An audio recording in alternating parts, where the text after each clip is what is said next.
নতুন আছেন যারা ওয়েল্ডিং সেট কিভাবে ইউজ করতে হয় জানেন না, তাদের জন্য এই ভিডিওটা। তো ফার্স্টে যেটা দেখছেন লাল কালারের, এটি হচ্ছে আমাদের এসিডি লিঙ্ক, অথবা আপনি যদি ছোট ওয়েল্ডিং করতে চান সেই ক্ষেত্রে আপনি গ্যাস ব্যবহার করতে পারেন, এলপিজি গ্যাস।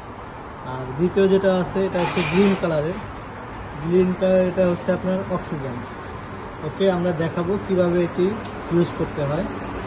তো আমি দেখান। প্রথমে আমরা রেড কালার যেটা আছে এসিডি লিঙ্ক, ওটা আমরা হালকা করে একটু ছেড়ে নেব। তারপরে আমরা এই যে দেখেন আগুন ধরে গেল কিন্তু ধোঁয়া বের হচ্ছে, ঠিক আছে। তো পরে হচ্ছে আমরা অক্সিজেন দিয়ে নেব একটু, যাতে করে আপনার একদম ক্লিয়ার একটা আমরা ওয়েল্ডিং করতে পারি। সেজন্য অ্যাডজাস্ট করে নেব। যদি আমাদের পাইপটি অনেক মোটা হয় সেই ক্ষেত্রে আমরা স্পিডটি অনেক বাড়িয়ে নেব, ঠিক আছে। এই যে দেখুন।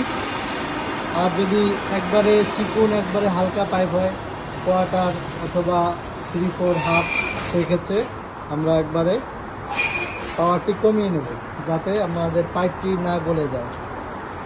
তো যারা নতুন আছেন তারা অবশ্যই ভিডিওটা দেখে উপকৃত হবেন ইনশাআল্লাহ।